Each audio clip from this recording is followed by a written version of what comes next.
Hey guys, welcome to Run 8 for Dummies. I'm going to try and make quick, simple tutorials on how to play Run 8. So this first one is simply going to be spawning and driving a train. So we're going to pick our region here. If you pick a region, it'll load all your routes. If you select just a route, it'll only load one of those routes. So I want all the routes to load, so I'm going to pick Southeast US. We're going to select scenario. You can go on any of these. If you load train, an actual train will load in.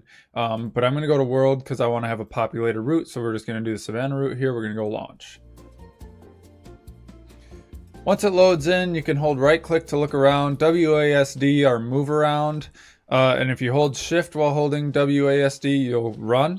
If you hit shift F12, that's how you can fly. I'm using shift W right now to move kind of quickly, and then control W to move really quickly. I can just load a train here, spawn a train here if I want to, but if you want to do it somewhere else, you can hit F3.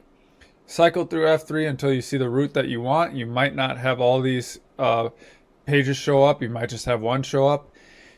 Then when you find where you want to spawn a train, you can put your cursor here. For example, I'll put it here, hit spacebar, and then it'll teleport you here where you can spawn a train. So I'll hit Control F1 to get the train maker upper. I'll clear this because I want to show it with a blank train. Anything that's blue you own, anything that's gray you do not own. So we'll go to Freight Locos over here.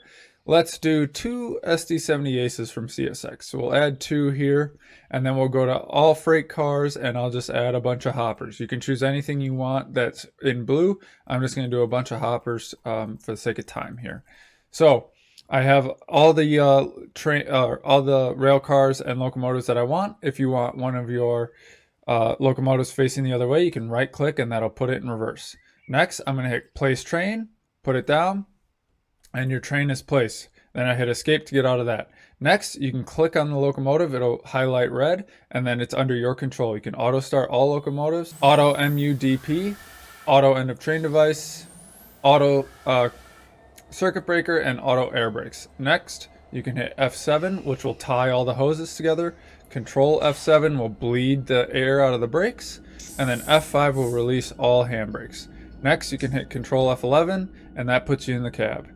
If your brakes are applied, your independent will be page up to apply, page down to release. Your air brakes will be home to apply, end to release. And your reverser is going to be INS to go forward, and DEL to go backwards. Those are all above your arrow keys. Next, if we want to get moving, we can hit the space bar for our horn and press the plus button on the numpad in order to move our throttle into notch 1 and start moving. You'll hear the EOT device moving. That means the end of your train is moving. Then you can keep clicking the plus to increase the notches, or hit the minus button over there to decrease the notches. And that's as simple bare bones as I can get of how to spawn and drive a train in Run 8. I hope this was helpful, and I hope you enjoyed. See you at the next one.